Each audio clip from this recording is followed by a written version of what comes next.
about the Department of Computer Science and Automation, CSA. And I think all of you have got this green brochure. And I hope, like very sincere students, you have gone through each and every word in that green brochure. Have you all gone through? Not yet. So if you have not gone through, then please go through. It gives you all the details about CSA, right? So now I want to make this very informal and very interactive, and I will just open the discussion for questions. So this session is called Opportunities in the Department of Computer Science and Automation, right? So feel free to ask me any questions, and I will be very happy to answer all the questions, right? Maybe I will start with a few questions myself. I will ask you a few questions. So can any one of you tell me what are all the degree programs available in CSA? What are all the degree programs available for students in CSA? Pardon? ME? Okay, ME in what disciplines? ME in Computer Science and Engineering. And do you know that there is another ME also possible in CSA? System Science and Automation. So ME SSA is a joint offering of the CSA department and the Electrical Engineering department. It's a beautiful blend of Computer Science and System Science. So you have two ME programs. Then there is what is the other program called, master's program called? It is called MSc Engineering. And then we also have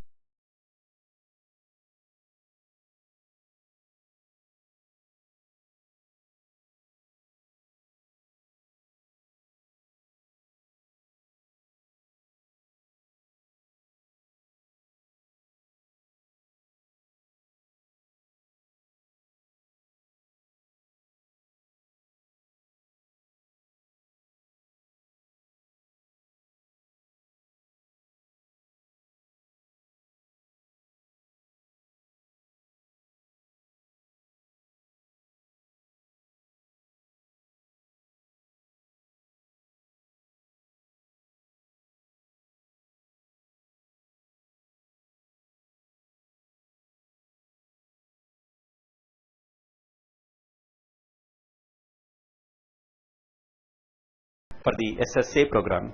But if you want to get into the MSc Engineering program or the PhD program, so what we do is, for those of you who are doing B or BTech, we insist that you have also gone through the GATE exam, and in the GATE exam we usually go up to top 700 or top 800 ranks, and we call all of them for a personal interview. And if you do well in the interview, if the interview goes very well, if you do outstandingly well in the interview, we actually offer you an admission for a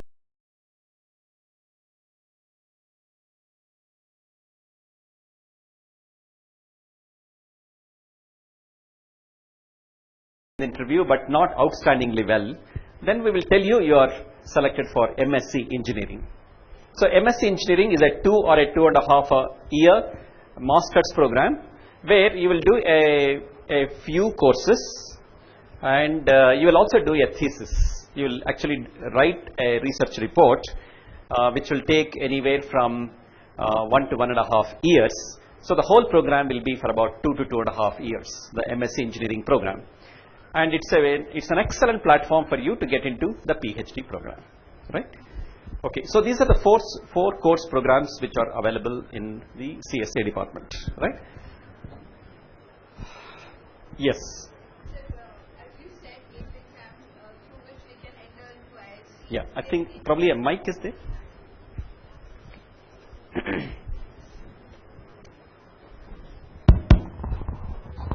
Sir, as you said about the GATE exam through which we can enter into CSA, are there any other options apart from GATE exam? That okay, so there are actually several other options. You might be aware of this CSIR or UGC exams called the NET exams, and if you clear the NET exam, then you will be automatically called for interview. Then there is also this program called the JEST program, J-E-S-T. It is an entrance examination which has recently been started, and it is available in mathematics, theoretical computer science, and it's also available in physics. Now, if you are writing the JEST examination in either theoretical computer science or mathematics, then based on the rank that you are getting in JEST, then also we will call you for a personal interview. Right? There are also some entrance examinations in the institute, but they are being phased out. For example, there is an entrance examination in the mathematics department. So if you write the mathematics entrance examination, then some of the top rankers in that exam also will be called for interview. But that is being phased out from next year. Right? So next year I would say that GATE exam is one, the UGC NET exam is another, and there is also an exam conducted by NBHM, National Board for Higher Mathematics. And if you again do very well in this exam, then some of the top ranking candidates in NBHM exam also will be called for an interview. And the other exam that I talked to you about is JEST. Now, if you write JEST in physics, then we won't call you. But if you are writing it in theoretical computer science or mathematics, then you become eligible. Right here.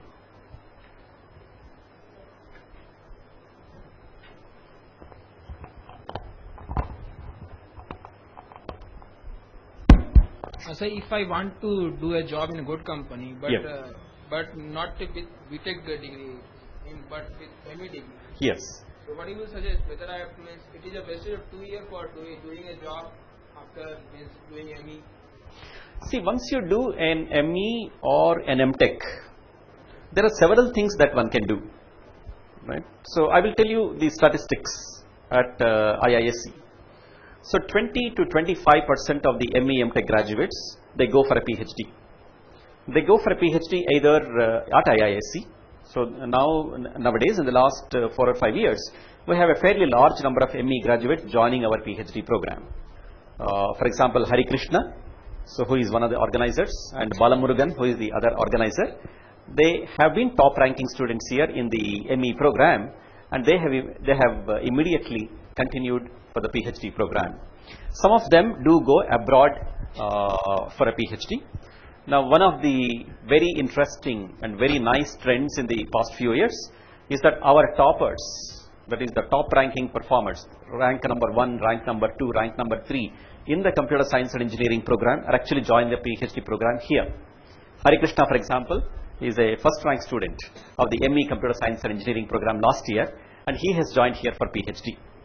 And this year, the top ranking student again is joining for PhD. So like that, all the top rankers are joining for the PhD program here. The earlier trend used to be to go to Stanford, MIT, Caltech, CMU, Berkeley, Cornell, Princeton, all of these universities, right? So now we are thinking that IISc is one notch above all of these universities because some of the top ranking ME students are actually joining the PhD program here, right? But if I really rely on doing job after, means I have to do the job, then what you will say? Sure. So do BTech or means not to do MS? I'm telling you, 20 to 25% go for PhD. I didn't finish the complete story. Now the rest of the members, right? Some of them would have been sponsored. Some of the students that we get here for the ME program, they're actually sponsored by the defense organizations, right? The Indian Army, Air Force, and the Navy, and Indian Space Research Organization, and engineering college teachers. They also come. So they will actually go back to their parent organizations once they finish their ME MTech. But 60 to 70% of the students, right? They actually take up jobs in software companies, financial companies, and other kinds of opportunities that they have in terms of the jobs only. Now, a few of them do join Indian public sector. They may take up job in Department of Space or Department of Atomic Energy, or some of them may actually join, let's say, a company like CDOT, right? So you will have a let's say about 10 to 15% of the students will take up jobs in the public sector, but predominantly 50 to 60% of the students take up jobs. Let me tell you the companies where the students get jobs. So we start with Google, then Amazon, Yahoo, then Cisco, then IBM, then NetApp, Citrix. You want to name some companies? Microsoft. Any other companies? Hari Krishna, you want to name? You name the company, right? And the students here get jobs in those companies, right? Now, don't ask me about the package that they are going to get, right? They get a very attractive package here. The kind of package you will get at the end of your BE BTech and the kind of package you will get at the end of your ME MTech are very different. Sir, but means it's a totally statics you told, but what is your suggestion? Means what you want to suggest to me? Oh, what is my suggestion? Yeah, to do job after BTech or ME. My suggestion is only one suggestion: do PhD. That is all. That is all. I feel that young minds like you should be doing PhD. You should. This is the time when you should be spending 24 hours of your time, right, doing something really, novel and really new. And the PhD is the way to go about it. And IISc is one of the best places where you can do your PhD. There is no doubt about it. But again, if you are one of those, you would have heard Bharat Kumar speak in the morning today. So Bharat Kumar spoke to you about the startup companies that he has started. So I think if you really want to start up a company, welcome. We do not expect every student to get into a PhD program. Because the natural talents of different students are different. Some of you may have superb talent, right, if you want to start up a company or you want to become an entrepreneur, right? And some of you are so good on the systems aspects that when you take up a job in a very good company like Google or Amazon or Yahoo, you may actually rise very fast in that company. And for example, many of the ME graduates of this department are in very, very high positions. So they are chief technology officers of CTOs of companies like Wipro and TCS and this kind of companies. So we would like, after spending your 2 years here as an ME student, we would expect you ultimately to become like an architect of an unbeatable product. We would like you to become chief technology officers, right? And we would expect you to become chief executive officers, if not prime ministers or Nobel laureates, right? Yes. So for the direct PhD program, Yeah. Given the fact that we're just undergraduate students who are going into the PhD program, Yeah. does the time involved in getting the PhD at the end of it change as compared to an ME followed by a PhD? It will be different. It will be different. That is because the amount of coursework that you have to do will be certainly much more than an ME student will be required to do. Typically, I will tell you, somebody with an ME background will be required to do anywhere from 3 to 6 courses as a part of the PhD training program. We call this the RTP, Research Training Program. Whereas a student who comes for a direct PhD, we would expect the student to do anywhere from 6 to 8 to 10 courses. So the first 1 to 1.5 years of your stay here will be spent like an ME student almost. You'll be doing a lot of coursework which is going to be relevant, which will give you a very rigorous background of the subject. And at the end of 1.5 years, you are in some sense ready to undertake a PhD program, right? So we have, for example, Suvam, who is standing here.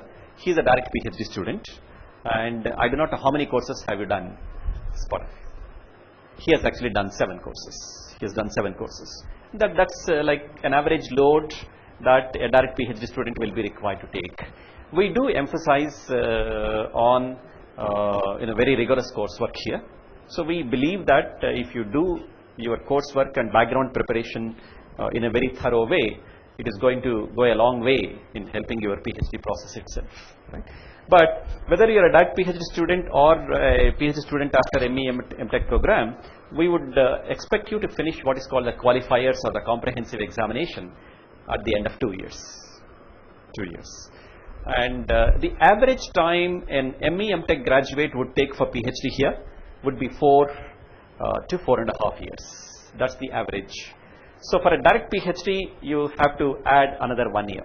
You don't have to add 2 years, you have to add 1 more year. So a direct PhD candidate typically will be 5 to 5.5 years.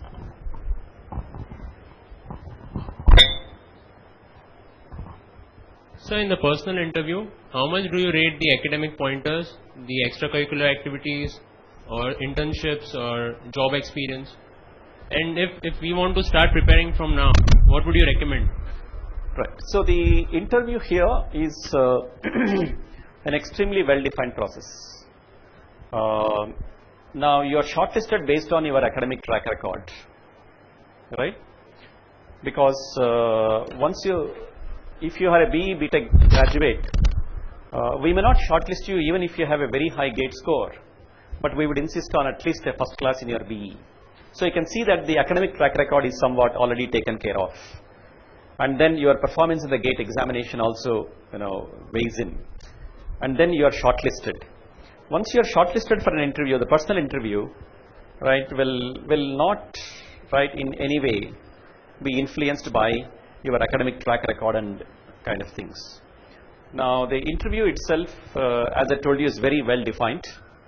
Our objective here is to get the best out of the student and to find out what the real talents of the student are.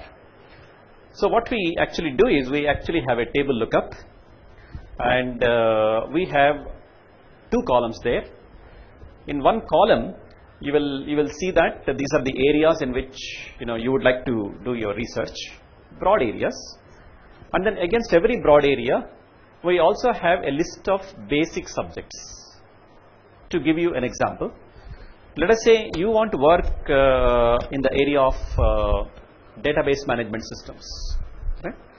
Now we will tell you the basic subjects that you should come prepared with are discrete mathematics, right?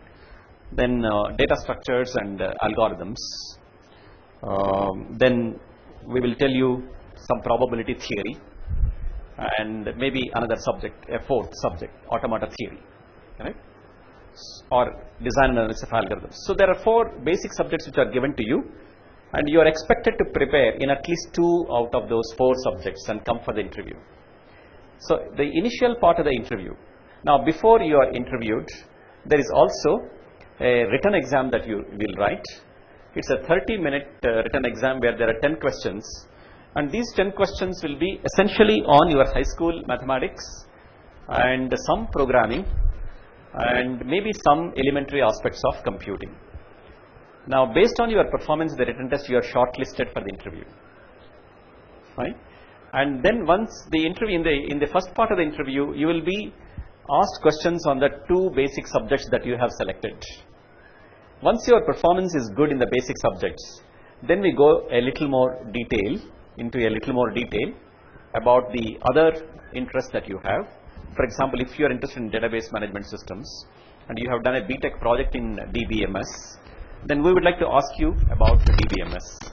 There will also be some questions to test your research aptitude, right? So, and then when we test your research aptitude, we are not looking for final answers.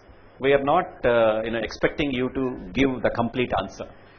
We will essentially look at the approach you are following in the interview to attack the problem, and how you are able to proceed, and how you are able to take the hints, right? So we would like to test your research aptitude also, fine.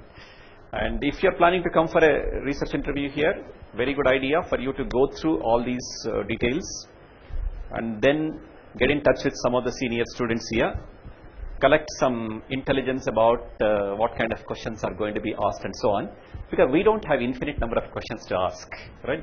That set is only a finite set, fine.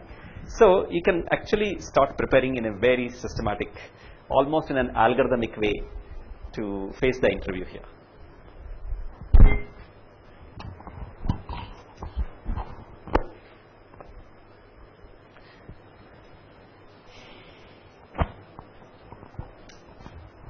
Are there any opportunities in research for an undergraduate student over here? Other opportunities. Yeah. There are other opportunities like different faculty members here will have research projects, or they will have consulting projects with companies or with organizations and so on. And many times they will require some designs to be done, or they will require some programming to be done. So they will actually put up information about any positions that they have, and you could actually become a project assistant or a project associate. Now, one of the advantages of becoming like that is that if you work as a project assistant or a project associate for at least 1 year, then you will be automatically interviewed for a research position here. For example, if you want to get into an MSc engineering, or if you want to get into a PhD program, then there is no need for you to write the GATE exam, but you have to work for 1 year and you have to impress your research supervisor here. And if you do that and then you work for at least 1 year, then you can actually attend the interviews and then get selected for the MSc engineering or PhD program here. So these are. How do we know that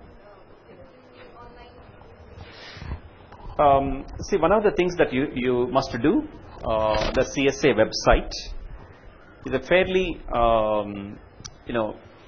up-to-date kind of a website. So, and the faculty members also keep updating their website at least once in a month. For example, at least once in a month I update my website.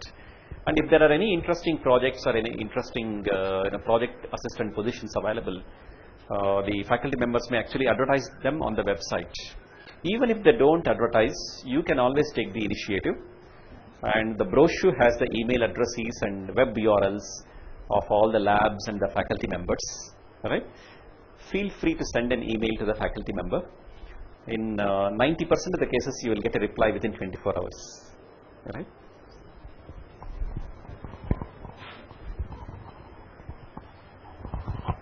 So if I'm working in an industry like just after BE and I'm in my R&D department in my company, what are the opportunities to get in here and do a PhD or ME?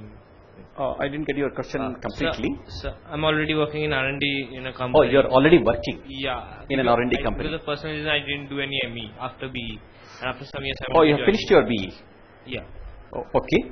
And you are currently working in an R&D company? Yeah. And yes. Now what are the opportunities there if I want to study and pursue ME? Okay, so we have this interesting program called the ERP program, External Registration Program. If you are working in an R&D organization for at least 2 years, then you can apply for either a MSc engineering position or a PhD position.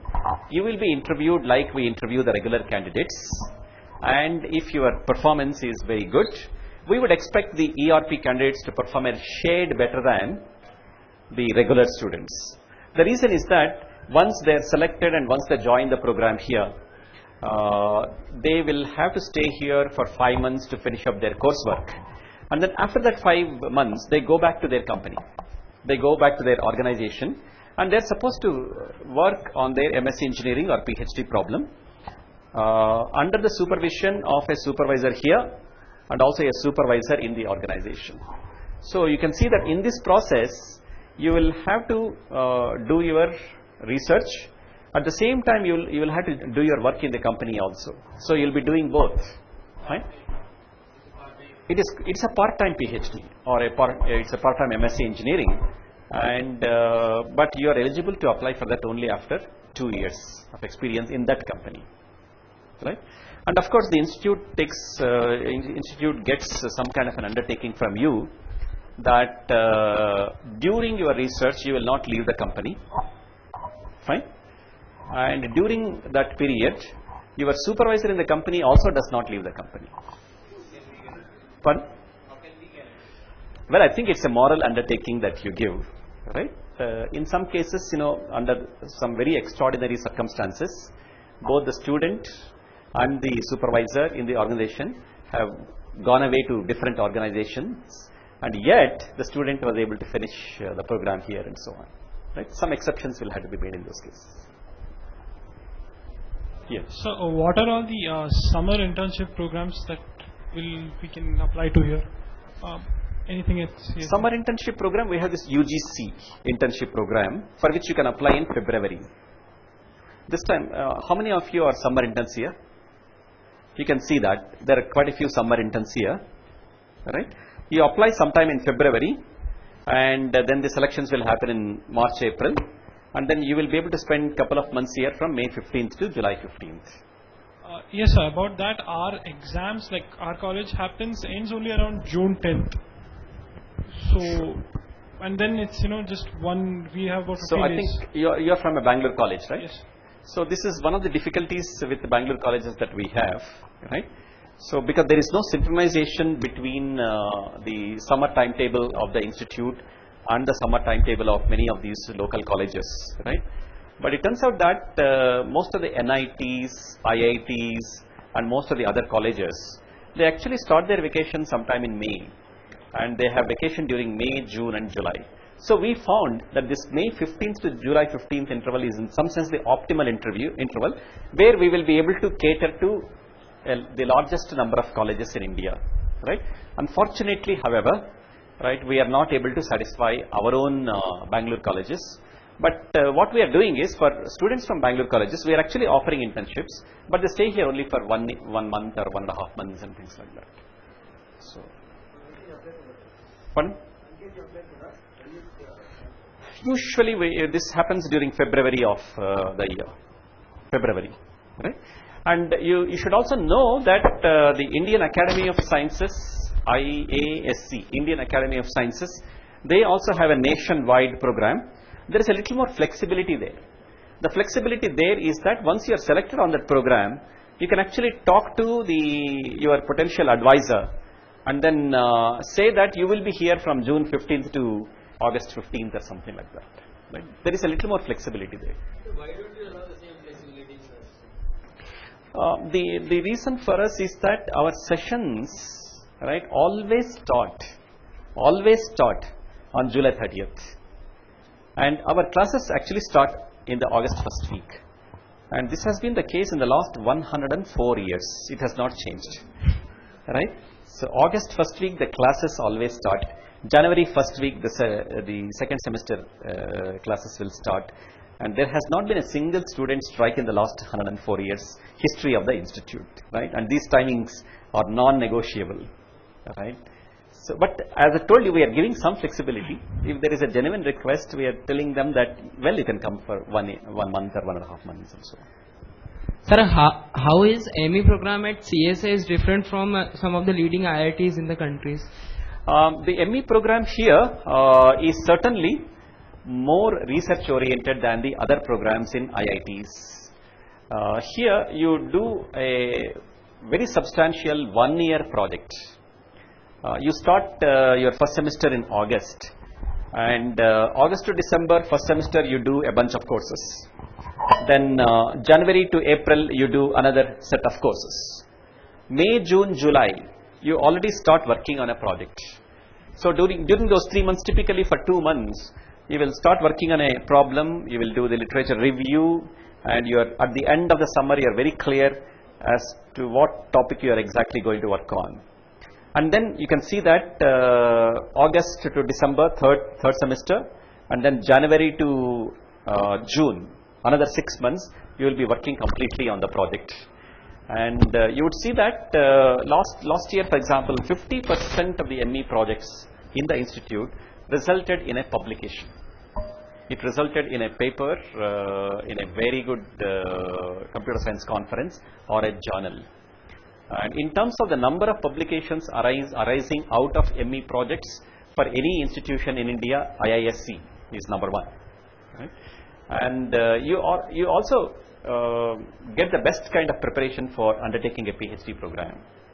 And the experience of many of the top universities in the United States and Europe is that if somebody has done an ME program at the Indian Institute of Science, then they don't have to go through too much of a coursework, right, during their PhD program in let's say MIT, Berkeley and so on. They do some courses, But they know that the students from IISc come with excellent preparation. Sir, what is the substantial difference between an ME program and an MSc engineering in CS? There is actually a lot of difference. An ME program in the first 1 year is almost exclusively on coursework. And the second year turns out to be a project work. But in the third semester, again, you will end up taking a couple of courses.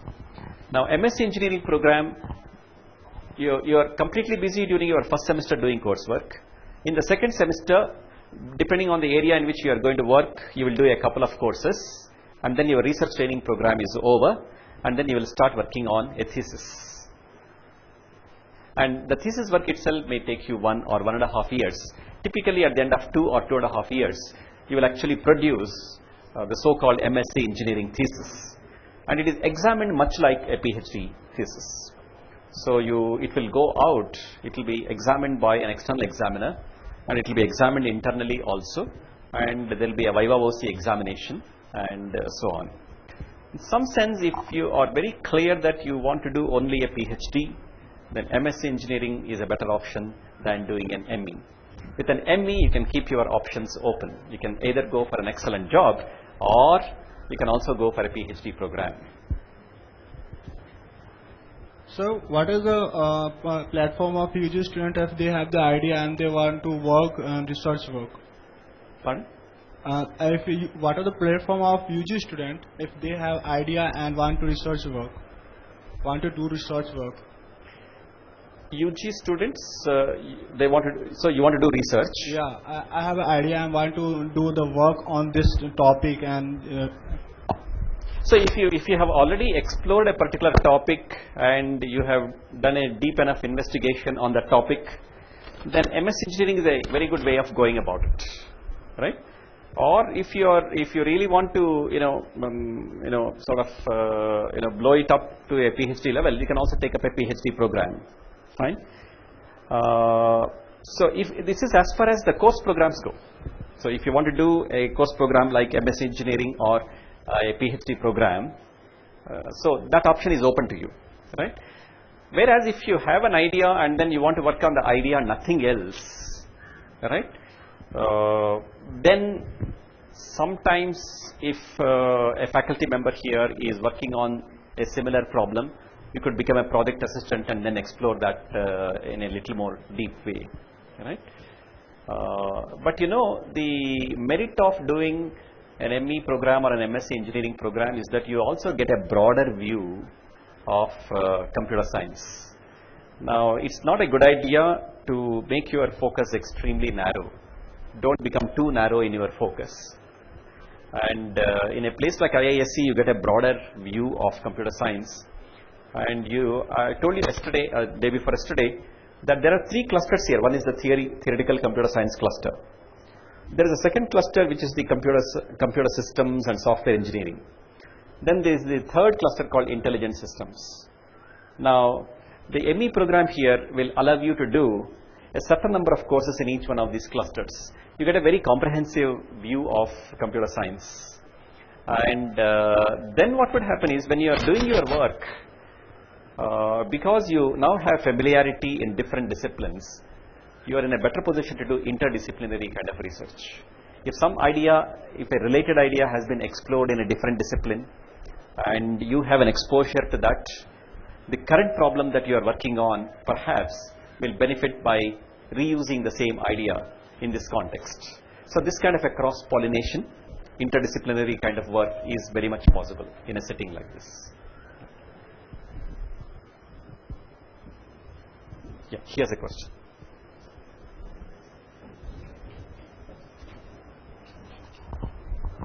Sir, can the research interest itself be interdisciplinary in itself, and can it be pursued that way here? Absolutely. The thesis. IISc also has interdisciplinary research programs. You should take a look at the IISc website.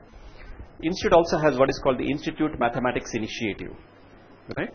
Now, there is an interdisciplinary program in what is called biomechanics, interdisciplinary program on computational neuroscience.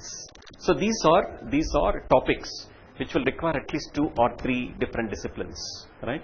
If you want to work in computational biology, you have to be very good in biology, you have to be very good in computer science and algorithms and so on.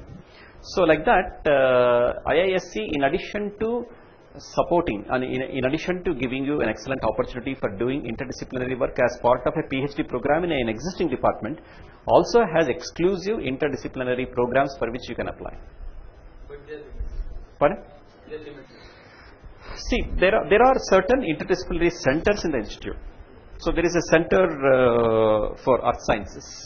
It is interdisciplinary. There is one center for infrastructure, sustainable transportation and urban planning.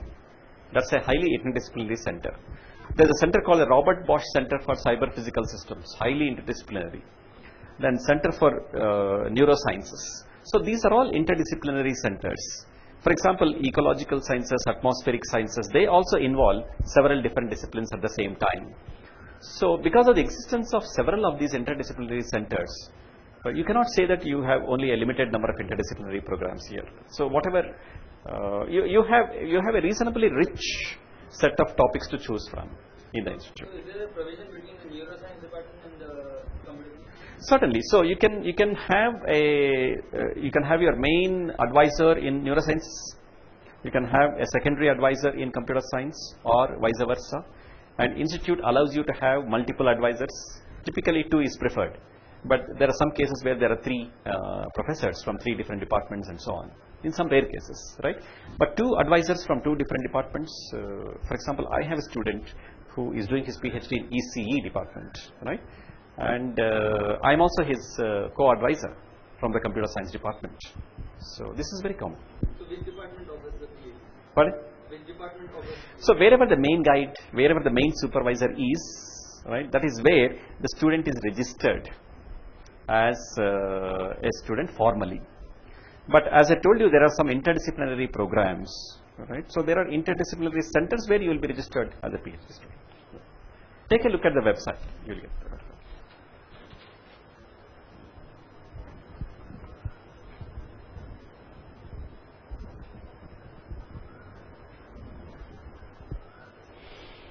Good. I think most of the questions seem to be answered. So let me ask you the following question. So how many of you really want to do PhD here? Okay. Some people raise their hands immediately, some people reluctantly raise their hands, and some people are very clear they don't want to raise their hands. Very good. How many of you want to go for a job immediately after your BE BTech? Okay, only 2 of you. Very good. How many of you want to do ME MTech and do not want to go further than ME MTech? Okay, okay.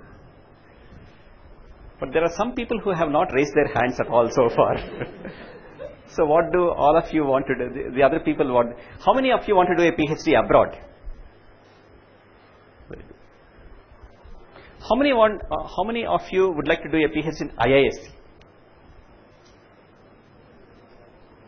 Not too bad, right?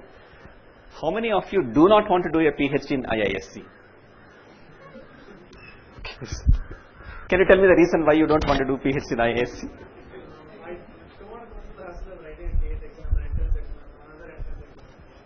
No. See, one thing is you also have this project assistant option, no? You can be a project assistant for 1 year and then you can get interviewed for PhD. It will, because we would like to see you before, we would like to see you for at least 1 year, how good you are, right? How about you?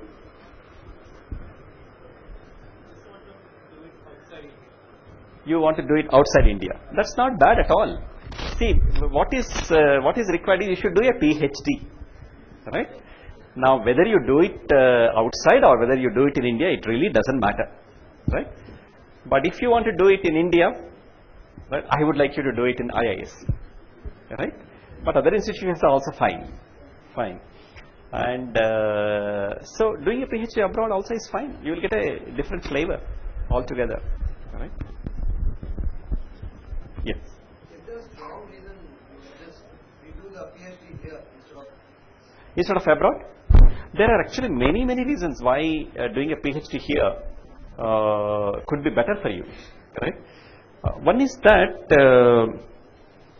the duration of your PhD, right, will be about 1 year lower in India. If you really want to, if you really concentrate and then do your work in the right direction, you will be actually saving 1 year, right? Secondly, when you finish your PhD, when you finish your PhD in a place like CSA, there are jobs waiting for you. I will give you some simple statistics. In the last 5 years, approximately 40 students have got their PhD in the department. Of these 40 students, approximately 20 students are into academics. Academics meaning they are postdocs in some of the best places abroad, like MIT, Berkeley and so on, Harvard and so on. And some of them are also faculty members in Indian Institutes of Technology. Some of them are actually faculty here, IISc also. So approximately 50%. The other 50%, where they are working? They are working in MSRI, IBM Research, Yahoo Research, Amazon. Then they are working on Infosys Labs, and they are working in places like NetApp, some of the PhDs. So they have been getting excellent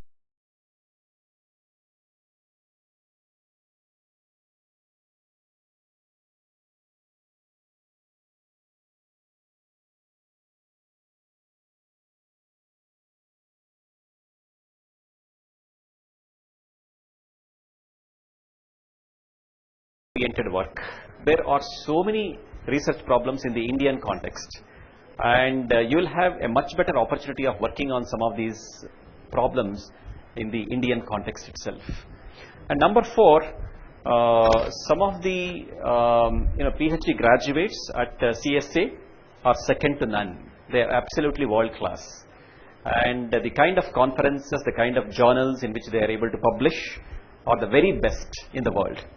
To give you an example, you take Balamurugan or you take Hari Krishna. They have published in the world's best conferences, and they are studying here. And you know that the faculty members here, right, are all PhDs from leading places all over the world. They already have the experience of having done a PhD and a postdoc and lots of other experience in leading places in the entire world. Right? And one more aspect is that IISc will give you a very attractive scholarship. Now this, I would not say this is the major reason, right? They also give you an attractive scholarship. They will give you almost like 20,000 rupees per month, right, if you do a PhD here. And there are also excellent fellowships available. There is a Google fellowship, there is a Microsoft fellowship, there is an IBM fellowship. Hari Krishna is a Google fellow. He is an IBM fellow. And so that way you get very good opportunities. And then when you do a PhD here, you also can go to the best places in the world for doing your internship. For about 6 months, right, you can go to a leading university or leading R&D organization, and you will be able to spend 6 months and interact with some of the best minds. And then when you get to publish in some of these international conferences, the department will also get you the funding, the kind of funding that is required to go and present your papers there and rub shoulders with some of the best people working in those areas. So in terms of opportunities, in terms of exposure, and in terms of the rigor of training, this place is second to none. And some of the IITs are also second to none. And you have all the home advantages here. It is like batting on the home pitches. You know the Indian cricket batsmen, right? They are like tigers on the Indian pitches. Right? So you have the home advantage if you do your PhD in India. Right? By the way, they are also Champions Trophy winners. They have also won the Champions Trophy. Right? How many students are not from IITs or IITs. Where? Coming here for postgraduate, many of them are not. Postgraduate means ME or? Oh, actually, many of them are non-IIT and non.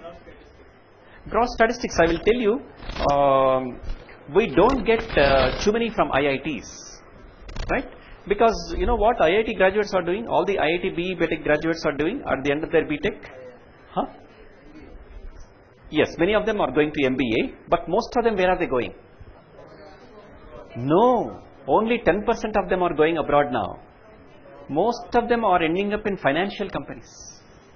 Most of them are ending up in companies like Goldman Sachs, then Price, what is that company called?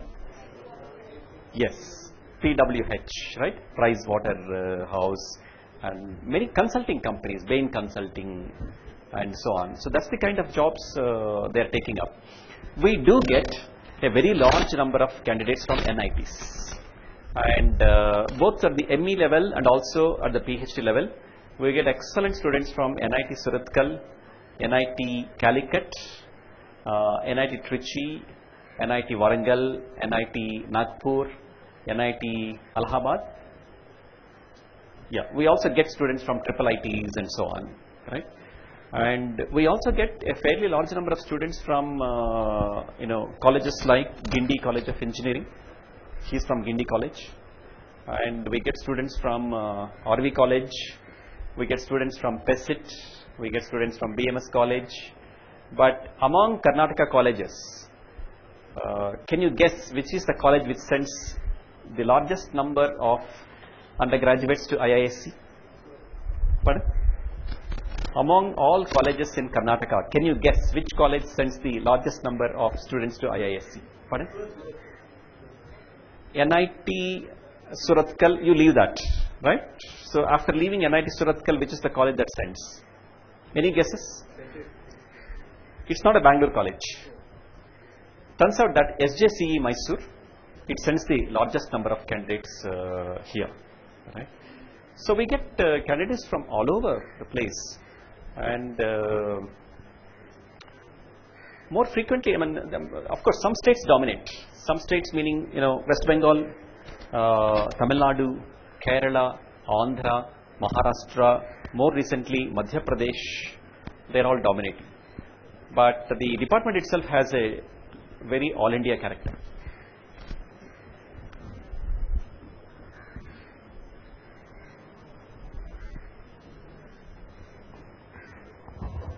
You mentioned that a PhD in India takes 1 to 1.5 years less than a PhD abroad. Why is that? Why is that? Because see, abroad means, I want to make a distinction. One model is the United States model, where it takes about 5 to 6 years. That's because they do insist on a fairly large amount of coursework to be done. Now, if you are an ME MTech student here, you have already done that coursework. Straight away you save about 6 months to 1 year there, right? Whereas in Europe, so my statement doesn't hold for Europe, because in Europe you don't do any coursework. You hardly do 1 or 2 courses in a European university. In Europe you get your PhD in 4 to 4.5 years. So when I made that statement, it is with respect to some of the top ranking universities in the United States, which where you will easily take 5.5 to 6 years.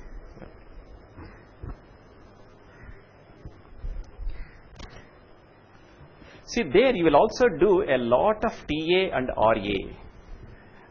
You will be a teaching assistant for a very large number of courses. You will also be a research assistant on some projects which are not exactly aligned with your PhD work. Well, on the one side, it will eat into your quality PhD time, but on the other, it will also give you a better perspective, a broader perspective. Fine.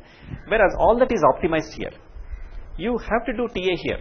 You have to do a TA for maybe 1 or 2 courses only, and you might be an RA for a project that your supervisor has, but your supervisor will involve you as an RA in a project which is perfectly aligned with your own PhD work.